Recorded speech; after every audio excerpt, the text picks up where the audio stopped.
Hey gamers, welcome back to FBW Gaming. I am Biscuit Weasel of FBW Gaming. Hope you guys are doing well. So today's video is pretty exciting. It is some pretty in-depth information on an extremely useful tool called Mantis, which we'll get to in a minute. But if you're new here, I want to say thank you for coming to game with us and taking some time out of your precious day. Spend some of that time with us. We really appreciate you guys stopping by. So if you're new, please make sure you hit that red subscribe button, throw that big like on the video, and share this video with your alliance mates. Because if you don't know what Mantis does or what it is, then this video is for you. If you want to make your alliance better, if you want to make your individual performance better, this is the tool for you. Alright guys, here we go. A few days ago, Flair and I discovered one of what I think is probably one of the best tools ever for Marvel Strike Force players. And this tool is called Mantis. If you guys don't know what Mantis is, what are you guys doing with your life? This tool gets rid of your spreadsheets. It integrates everything for you. There's no more manual data entry anymore. And so when I found out about this, guys, this tool does so much. I brought Flair in, and we started talking, and we got so excited. I was like, dude, we've got to talk to their creators and get them on here because people need to know about Mantis and what it does. So tonight, guys, we are joined by the creators of Mantis. We have Zarathos and Seg Fault. Welcome to FBW Gaming, guys. Thank you. Thank you.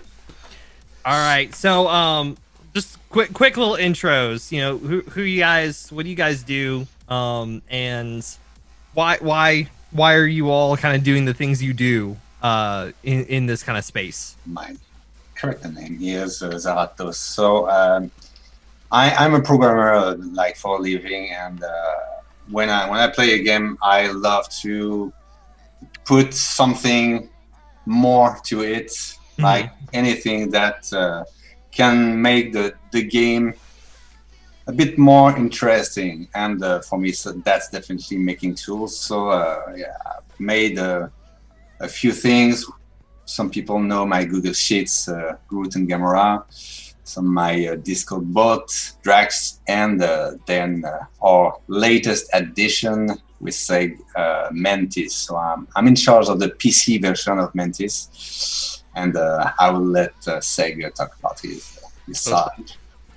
I'm Seg. My primary role is catching up to Zarathos because he puts out features like insanely fast. I'm a software developer by trade. And yeah, like he said, I'm in charge of the Mantis Mac version. I'll put out there, not just for brownie points, but Zarathos is an incredible programmer and just an unparalleled problem solver. So like when he gets an idea and when he has a feature in mind, like it's going to be out fast. he is a force to be reckoned with. By the time it's in his head, it's already getting typed down. Yeah. Yeah, I wouldn't say that. Usually it bugs me. Oh, I'm saying it for the rest of the community. But yeah, when I have some time, honestly, I love working on Mantis. I know that it's the same for Seg. Sometimes that's tricky problems because you're working on stuff that works on your side because you have a specific setup, and then you don't have any testers. You don't have a big team. We're just two basically. Even if we also have a Taiji that helps, but it's quite on the external tools. But we're just two for something that could easily be for 10 people. 10 people team. We don't have testers, so we just try some stuff. We'll make sure that it's working fine on our side. Then we are asking our patrons to go check it, and very often people just say, "Oh, I have this issue," and that's either something that we didn't see, or it's because they have a different setup. More and more, the the community we have knows about some specific issues, and sometimes there's already a fix, a solution that they can make, and the people are sharing without our intervention. So it's going pretty fast, but very often there's still some little thing that we haven't found yet. So usually it's pretty easy to just check on our side, make a little fix, and publish a new version. With the confinement, we have so much time to spare that it's easy to do new versions. Absolutely. All right, so obviously, over here on our channel, we're trying to do a lot of focus on like newer players or people that are really starting to get invested into the game. They've hit the itch and they just keep scratching it. So for Mantis, obviously it's a kind of a roster and inventory extraction kind of tool. What kind of benefits, or like why would like maybe a newer player or maybe someone that runs it on an emulator or wants to get a little more invested in the game, what can that do for them?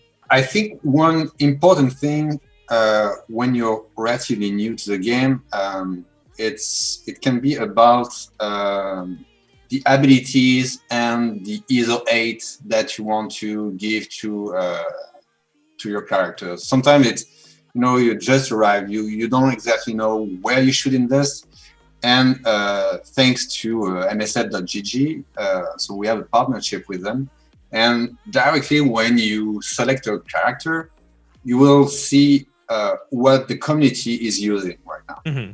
So don't have anything to do, it will just display on your screen, and you can say, oh, okay, they chose to do that. I don't know much about it, so I'm just gonna follow the group. Sometimes it's not the best choice. Mm-hmm. Sometimes you can find better options, but usually it gives you quite a good idea. So that's one thing that can be useful. Also, I would just say that I've started my work when I was kind of level 20. So it was very early in the game, and gathering data about your roster is always very useful, not only for the roster, because you can arrange your teams. Let's say you unlock one character at a time and you want to set up your teams. There's tools around there, like I have a Google Sheet, but there's also other options like MSF.gg, where you can define your teams. That's a lot of little thing that can help new players as well, and for new alliances as well, because sometimes you just want to make sure that your teams can perform better, and it's pretty much what it is about. It's just about tools that natively Scopely doesn't give us yet. Mm-hmm. And inventory, I mean, any player of any game knows that an inventory is it's critical, and it's insane that we don't have it in MSF right now. So that's another part that we're giving to the players the best way we can. Something else to add to it is the rate at which characters are being added to the game is absolutely insane. Mm-hmm. There's think back to maybe this will show my age too much, but think back to when you were a kid playing Pokemon, and there's 150 of them. How do you keep track of all those and what they do? Just on that tiny little screen on your Game Boy. What we're kind of doing, we're taking that small screen with 160 plus characters now, and we're putting it in a way that you can visualize and easily sort through, so you can actually see what's what. So it helps you to actually past just stats, but learn about the characters, learn about teams and grouping, and who you're working on, who grows faster and who goes where. Mm-hmm. Because you get that integration with MSF.gg, which is just an incredible resource for tips and tricks, and just having access to all that in a bigger format than like on your little phone screen like, I think that's huge for anyone learning the game. Flair and I've talked about Mantis pretty much every day since we discovered this. And, you know, from just a little bit, you know, Flair and I are both spreadsheet guys. Like he and I share a Google Sheet where we throw up, like, we have tabs for, hey, these are our blitz teams. These are where our teams do well. We don't really update one. I'm like, I see like what you guys do, and I'm just like, I'm a novice, and I'm a moron with how I set these tabs up, man. And then we've got our DD3, DD4 planners, and it's like, okay, I need 104 Shogoths, and I've got 43. So manual entry formula, this minus this gives me the amount that I need. And it's like, I'm looking at what you guys are doing, and it's just absolutely mind-blowing. So are you saying we're retiring the sheet now, Biscuit? You don't retire the sheet. You move to group. Still using the spreadsheet? Very quick and dirty kind of checks. But yes. yeah, the more in-depth inventory, stuff like that, we're yes. definitely starting to mess more with the bigger yeah. systems. Also, when you're not at home and you're not playing on your emulator, you're having to use your phone. Yep. Instead. That's what I use that for. And I can jump on Google Sheets on my phone so much easier.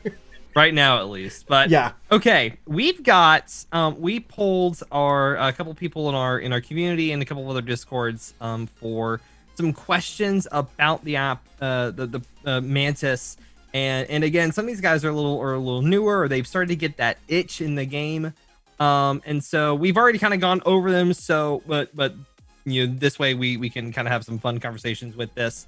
So the first question we've got is how does Mantis extract the inventory? And we had this fun little thing. Are we gonna do that here on screen as well, Seg?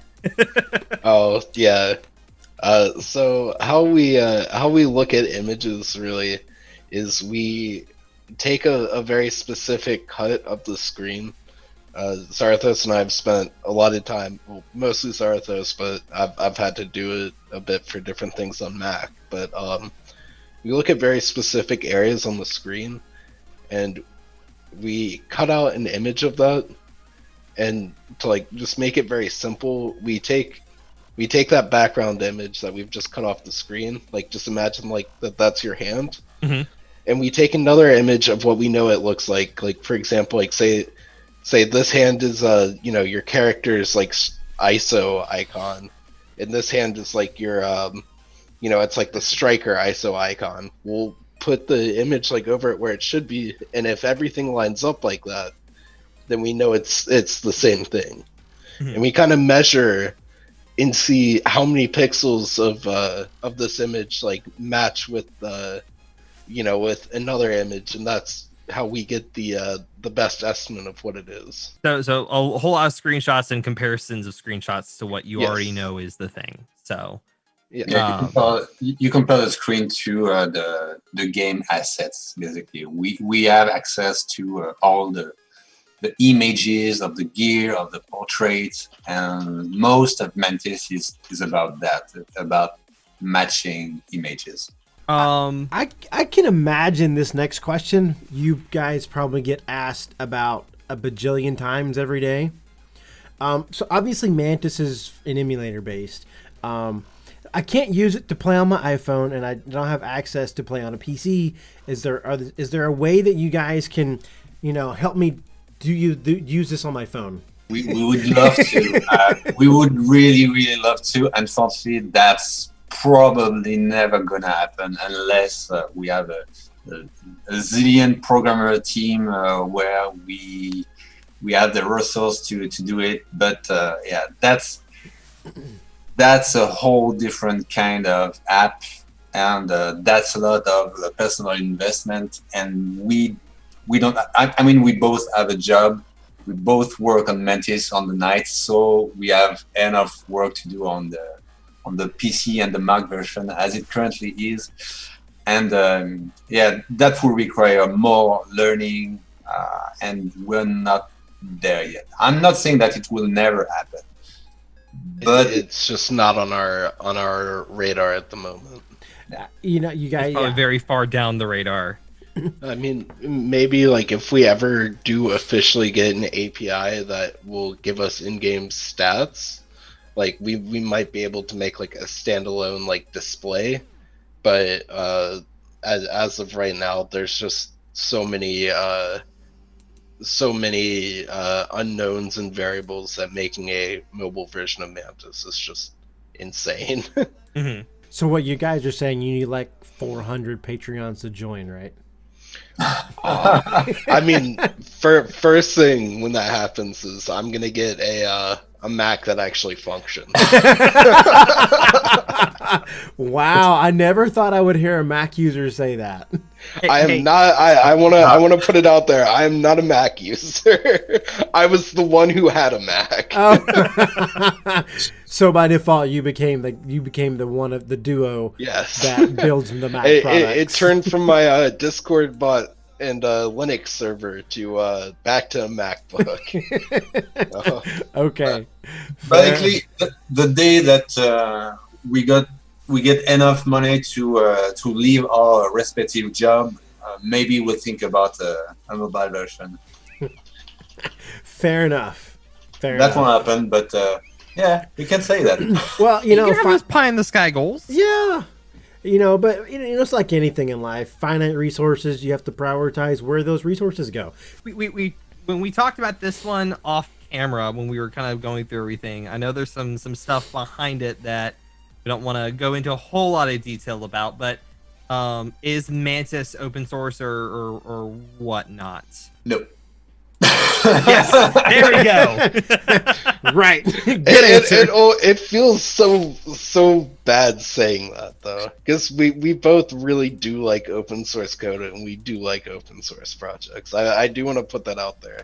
I grew up using mostly Linux, which is like, that's like the push there is everything open source. So. Mm-hmm. We would really love to be able to do it open source, but unfortunately, there's too many things that you would be able to do, and something that would not be like legit. That's the fear that we have, and it's definitely something that would happen, is for someone to use the code to do things that might eventually put us in trouble with Scopely, and we don't want that.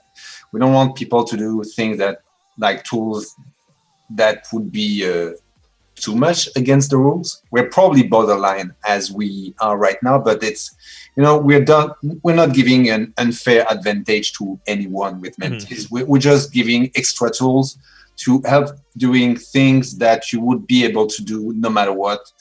It's better info collection. I think that's a good way to describe it. Better info collection for yourself. Mantis works a lot like human eyes.